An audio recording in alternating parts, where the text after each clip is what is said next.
अस्सलाम वालेकुम दोस्तों, दुनिया के हालात एक पूरे साथ सकूत में जा रहे हैं। हर रोज नई आफतों, बीमारियों और जंगों की खबरें सुनने को मिल रही हैं। लेकिन क्या ये सब महज इत्तेफाक है? क्या ये किसी बड़ी और खौफनाक हकीकत की तरफ इशारा किया जा रहा है? क्या हम उस दौर के करीब पहुंच रहे हैं जिसके बारे में हमें सदियों पहले ही खबरदार कर दिया गया था? इस्लामी तालीमात हमें दज्जाल के फितने के बारे में खबरदार करते हैं, जो कयामत से पहले जाहिर होने वाला सबसे बड़ा फितना होगा। हजूर अकरम सल्लल्लाहु अलैहि वसल्लम ने अपनी उम्मत को न सिर्फ दज्जाल के फितने के बारे में बताया, बल्कि उन हालात का जिक्र भी किया जो उसके जाहिर होने से पहले दुनिया में रूनुमा होंगे। ये हैरानकुन है कि कदीम पेशगोइयां आज के हालात से कितनी करीब नजर आती हैं। चाहे वो मौलिक बीमारियां हों, जंगों का बढ़ता हुआ सिलसिला हो या दुनिया के मुख्तलिफ इलाकों में ताकत के हसूल के लिए की जाने वाली साजिशें हों, ये सब कुछ एक बड़ी तस्वीर की तरफ इशारा कर रहा है। आज की इस वीडियो में हम इस सवाल का जवाब तलाश करने की कोशिश करेंगे कि दज्जाल की आमद से 3 साल पहले दुनिया में क्या होगा। लेकिन वीडियो का बाकायदा आगाज करने से पहले नाज़रीन ग्रामी, हज़रत अकरम सल्लल्लाहु अलैहि वसल्लम ने दज्जाल के फितने को कयामत से पहले का सबसे बड़ा और खतरनाक इम्तिहान करार दिया है। आप सल्लल्लाहु अलैहि वसल्लम ने दज्जाल की आमद से पहले दुनिया में रूनुमा होने वाले हालात को तफसील से बयान किया, ताकि उम्मत इन हालात के बारे में तैयार रहे और फितने से महफूज रह सके।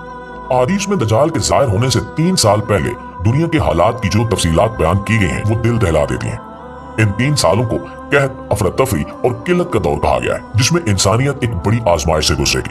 पहले साल अल्लाह ताला आसमान को हुक्म देगा कि 1/3 बारिश रोक ली जाए और जमीन को कहा जाएगा कि 1/3 पैदावार ना दे। इसकी वजह से लोगों को खुराक की कमी का सामना होगा, लेकिन ये आजमाइश महज आगाज होगा। दूसरे साल आसमान मजीद 2/3 बारिश रोक देगा और जमीन 2/3 पैदावार रोक लेगी। खेत सूख जाएंगे और लोग सख्त परेशानी में मुब्तला हो जाएंगे। तीसरे साल के आगाज में जमीन और आसमान को मुकम्मल तौर पर रोक दिया जाएगा। ना कोई बारिश होगी, ना कोई फसल उगेगी, हत्ता कि घास तक उगना बंद हो जाएगी और तमाम चरने वाले जानवर हलाक हो जाएंगे। उस वक्त दुनिया में शदीद भूख और खौफ का आलम होगा। ये सब अलामात न सिर्फ मादी दुनिया की तबाही को जाहिर करती हैं, बल्कि रूहानी तौर पर भी इंसानों का इम्तिहान होगा। हदीस में बताया गया है कि मोमिन उस वक्त ला इलाहा इल्लल्लाह, अल्लाहु अकबर और अल्हम्दुलिल्लाह जैसी तस्बीहात से अपनी रूहानी ग़िज़ा हासिल करेंगे, जो इन्हें भूख के बावजूद जिंदा रखेंगे। ये दौर अफरा तफरी और इंसानी बेबसी की इंतहा का होगा। दज्जाल के ज़हूर के पहले के ये साल इंसानों की बका के लिए सख्त आजमाइश साबित होंगे। जो लोग ईमान और सब्र के साथ रहेंगे, वही अल्लाह की मदद से इस इम्तिहान से महफूज रह सकेंगे। दोस्तों, इन पेशगोइयों को देखकर अगर आज के हालात पर गौर किया जाए तो ऐसी कई अलामतें हमें नजर आती हैं जो इन अहादीस से मुताबिकत रखती हैं। आज दुनिया में जो हालात हमें देखने को मिल रहे हैं, वो क़यामत की पेशगोइयों से गहरे ताल्लुक का इशारा दे रहे हैं। इनमें से एक अहम वाकया चीन में हालिया HMPV वायरस का फैलाव है, जो दुनिया भर के माहिरीन सेहत के लिए तशवीश का बायस बन चुका है। HMPV एक खतरनाक बीमारी है जो बुनियादी तौर पर इंसानी निज़ाम तनफ्फुस को मुतासिर करती है। ये वायरस बड़ी तेजी से फैल रहा है और खास तौर पर कमजोर मुदाफ़ती निज़ाम वाले अफराद के लिए जानलेवा साबित हो रहा है। चीन के मुख्तलिफ शहरों में इस वायरस के केसेस की तादाद में गैर मामूली इजाफा देखने को मिल रहा है, जिसने आलमी सतह पर खौफ व हिरास पैदा कर दिया है। इस्लामी तालीमात और अहादीस में बताया गया है कि दज्जाल के जाहिर होने से पहले दुनिया शदीद आफात और बीमारियों का शिकार होगी। हदीस में जिक्र है कि कहत, किल्लत और इंसानियत पर आजमाइशें नाजिल होंगी। ये वायरस और इसके नतीजे में पैदा होने वाले हालात उन पेशगोइयों के करीब नजर आते हैं कि वायरस के बायस लॉकडाउन, तिजारत में कमी और मईशत पर पड़ने वाले असरात ने दुनिया भर में ग़िज़ाई किल्लत के खदशात को बढ़ा दिया है। पेशगोइयों के मुताबिक कयामत के करीब बीमारियों की बहुतात होगी, जिनका इलाज मुश्किल होगा। HMPV वायरस उन आजमाइशों की एक झलक दिखा रहा है। इसके अलावा आज की तरक्की याफ्ता दुनिया भी इस वायरस के आगे बेबस नजर आती है, जिसका जिक्र अहादीस में उन आजमाइशों के तौर पर किया गया है जो इंसान को इसकी कमजोरी का एहसास दिलाएंगे। मुआज़िज़ दोस्तों, इसके अलावा दुनिया में बढ़ती हुई जंगें, तनाज़ात और ताकत के हसूल की कोशिशें इन पेशगोइयों की एक अहम झलक है, जो दज्जाल की आमद से पहले के हालात के बारे में की गई थी। मशरिक़ वस्ता के मौजूदा हालात, शाम, फलस्तीन और ईरान के खिलाफ साजिशें और इसराइल के तीसरे हैकल की तामीर का मंसूबा उन तमाम पेशगोइयों से जुड़े नजर आते हैं। शाम का हालिया खाना जंगी का शिकार होना और इसके मुख्तलिफ इलाकों पर काबिज कुव्वतों की मौजूदगी उन पेशगोइयों की तस्दीक करते हैं, जिनमें शाम की तबाही के हालात का जिक्र है। यहूदियों की नजरें शाम के उन इलाकों पर है जो तारीखी तौर पर इनकी सल्तनत में शामिल थे। फलस्तीन आज भी एक मैदान जंग बना हुआ है। इसराइल की मुसलसल कोशिश है कि वो फलस्तीन के बाकी इलाकों को मुकम्मल तौर पर अपने कब्जे में ले ले और मस्जिद अक्सा पर अपना कंट्रोल करे, जो कयामत के करीब होने वाली बड़ी जंगों की तरफ इशारा है।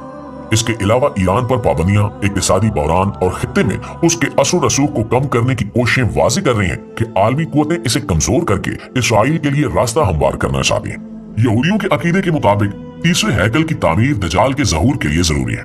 इसराइल के सियासी और मजहबी हल्के इस मंसूबे को अमली जामा पहनाने के लिए मुतहरिक है। मस्जिद अक्सा के नीचे खुदाई, मुसलमानों के खिलाफ साजिशें और फलस्तीन में जमीनों पर कब्जे के वाकयात ये जाहिर कर रहे हैं कि तीसरे हैकल की तामीर की तैयारियां उरूज पर हैं। इस मंसूबे का मकसद न सिर्फ यहूदी रियासत के मजहबी मकासद को हासिल करना है, बल्कि दज्जाल के लिए एक ऐसा स्टेज तैयार करना है जहां वो अपने झूठे दावे कर सके। इस्लामी अहादीस में दज्जाल के जाहिर होने से पहले मशरिक़ वुस्ता में होने वाले बड़े तनाज़ात और जंगों का जिक्र है। ये एक ऐसी जंग होगी जिसमें मशरिक़ व मगरिब की तमाम ताकतें शामिल होंगी। मौजूदा तनाज़ात जैसे शाम, फलस्तीन और ईरान पर कब्जे की कोशिशें उस जंग की तैयारी की जानिब इशारा करती हैं। नाज़रीन ग्रामी, दज्जाल की आमद से पहले बेहयाई और नाइंसाफी भी एक बड़ी निशानी है।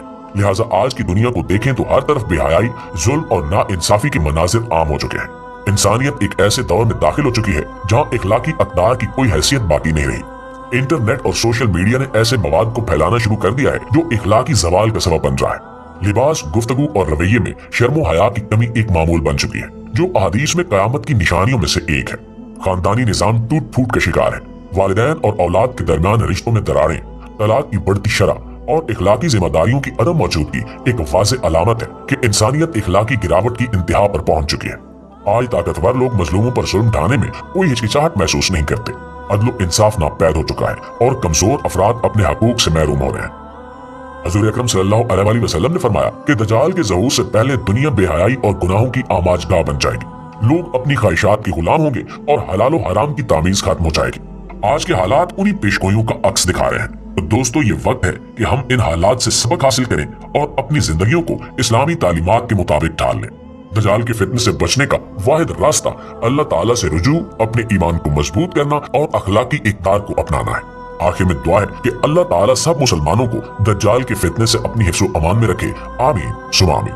जी तो प्यारे दोस्तों, ये थी हमारी आज की वीडियो और इस हवाले से आप दोस्तों की राय क्या कहती है कमेंट सेक्शन में हमें अपनी आरा से आगाह जरूर कीजिएगा। इंशाल्लाह आपसे मुलाकात होती है अगली इंटरेस्टिंग वीडियो में। तब तक अपना, आसपास के लोगों का, अपने प्यारों का ढेर सारा ख्याल रखिएगा। अल्लाह निगहबान।